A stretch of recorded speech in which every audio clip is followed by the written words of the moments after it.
আজিকালি প্ৰায়ভাগ পুৰুষে লিংগৰ শিথিলতা অনুভৱ কৰে মানে তেখেতসকলে লিংগত শক্তি নাপায় বহুতেই বুজিয়ে নাপায় যে এয়া কি হৈ আছে কিছুমানে লক্ষণসমূহ গম পায় কিন্তু ইয়াৰ কাৰণসমূহ কি হেয়া গম নাপায় আৰু এনেকুৱা পুৰুষো আছে তেখেতসকলে লক্ষণসমূহৰ কথাও গম পায় কাৰণসমূহৰ কথাও গম পায় কিন্তু কি ধৰণে চিকিৎসা কৰিব সেই বিষয়ে একদমেই নাজানে নমস্কাৰ মই গীতাঞ্জলি শৰ্মা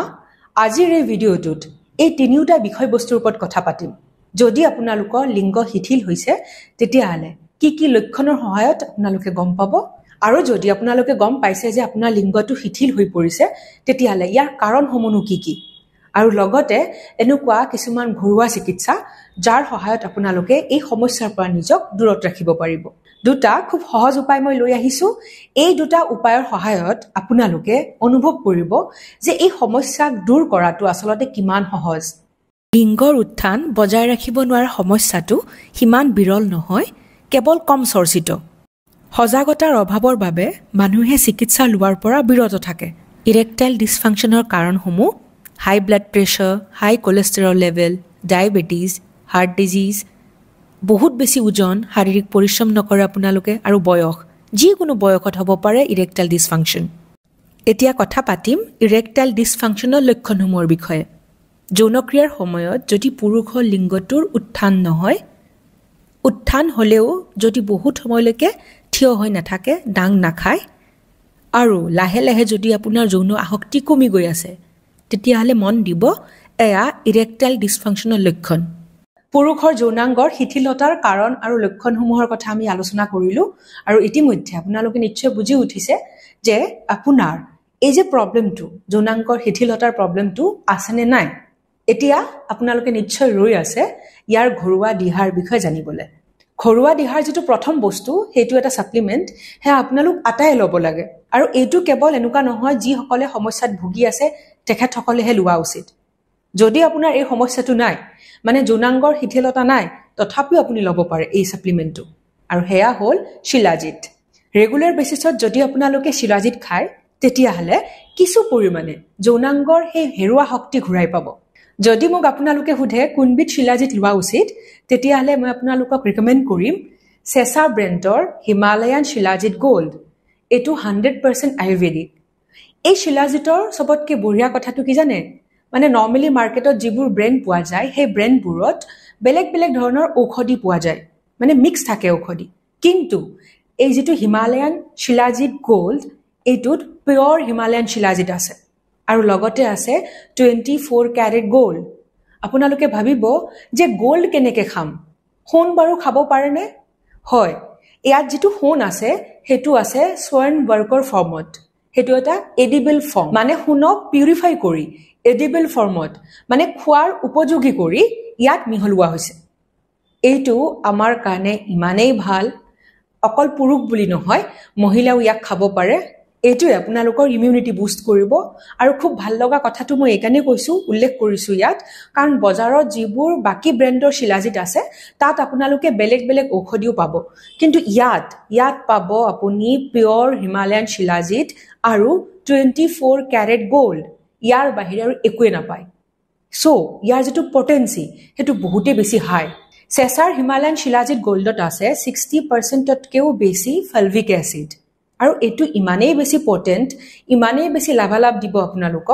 আপোনালোকৰ ইমিউনিটি বুষ্ট কৰিব আপোনালোকৰ শৰীৰত যেটো মাসল ৰিকভাৰি আছে হেতু কৰিব ষ্টেমিনা বঢ়াব আপোনালোকৰ কনসেন্ট্ৰেচন যেটো মনোযোগিতা তাক বঢ়াব সো আপোনালোকে এয়া খাই চাব পাৰে দিনত দুবাৰকে খাব লাগিব এবাৰ ৰাতিপুৱা এবাৰ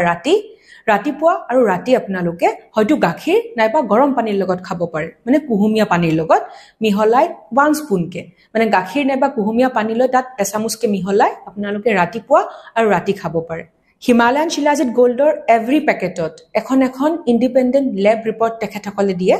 আৰু সেই ল্যাব ৰিপৰ্টখন মই ইয়াতে শেয়াৰ কৰি দিম আপোনালোকে চাব পাৰিব আৰু যদি আপোনালোকে এই শিলাজিত বিট খাই চাব বিচাৰে তেতিয়াহলে মই ডেসক্ৰিপচনত ইয়াৰ লিংকটো শেয়াৰ কৰি দিম আপোনালোকে কৰ পৰা কিনিব হে এবাৰ ভিজিট কৰিব পাৰিব যদি মন যায় তেতিয়ালে কিনি এবাৰ খাই চাব পাৰে আৰু আপোনালোকৰ লগত মই এটা কোড শেয়াৰ কৰিম যেতিয়া আপোনালোকে এই কোডটো ব্যৱহাৰ কৰিব তেতিয়া এই শিলাজিত বিট কিনুতে 15% অফ পাব হে আপোনালোকৰ কাৰণে এটা ডিসকাউন্ট যদি এই শিলাজিতবিধ খাই চাবলৈ মন আছে তেতিয়াহ'লে ডেছক্ৰিপশ্যনত দিয়া সেই লিংকটো আপোনালোকে ভিজিট কৰিব পাৰে। ইয়াৰ পিছত যেটো ঘৰুৱা দিহাৰ কথা মই উল্লেখ কৰিব বিচাৰিছো সেইটো আপোনালোক আটাইৰে পাকঘৰত এভেইলেবল। হেয়া হ'ল ইলাইচি। চাহৰ লগত ইলাইচি কিমান টেষ্টি। এতিয়া আপোনালোকে চাহৰ লগত খাব বিচাৰে তেতিয়ালে খাব পাৰে, কোনো কথা নাই, কিন্তু নৰ্মেল আপোনালোকে ইলাইচিৰ যিবোৰ দানা থাকে ভিতৰত হেয়া খাব লাগিব। ইলাইচিৰ ইমান গুণাগুণ আছে, ইলাইচিয়ে আপোনালোকৰ ইৰেক্টাইল ডিছফাংচনক নাইকিয়া কৰি দিব পাৰে। লিংগৰ শিথিলতাক সম্পূৰ্ণৰূপে নাইকিয়া কৰি দিব পাৰে ইলাইচিয়ে। তেতিয়ালে ভাবক ইলাইচি কিমান বেনিফিচিয়েল। নৰ্মেলি কি হয়, পুৰুষৰ যৌনাংগৰ আশে-পাশে থকা মাসলবোৰ সেইবোৰ লুজ হৈ পৰে এটা বয়সত, আৰু যিবোৰ ব্লাড ভেছেলছ আছে সেই ব্লাড ভেছেললৈকে তেজৰ যিটো প্ৰবাহ হেয়া কমি আহে। সো পুৰুষসকলৰ প্ৰধান লক্ষ্য কি হ'ব লাগে, যৌনাংগৰ আশে-পাশে থকা মাসলক ষ্ট্ৰং কৰা, শক্তিশালী বনোৱা, আৰু লিংগলৈকে যিটো তেজৰ প্ৰবাহ তাক বঢ়োৱা। আৰু তেজৰ প্ৰবাহ কমি যোৱা কাৰণে যৌনাংগত যিটো উত্থান হ'ব লাগে, মানে যৌনাংগ দাং খাব লাগে, হেয়া দাং নাখায়। সেইকাৰণে তেতিয়া আপোনালোকে অনুভৱ কৰে ইৰেক্টাইল ডিছফাংচন। ব্যায়াম কৰি আপোনালোকে মাসল ষ্ট্ৰেন্থেন কৰিব পাৰে, মাংসপেশী শক্তিশালী কৰিব পাৰে, কিন্তু যদি আপোনালোকে ইলাইচি খায় তেতিয়ালে কি হ'ব,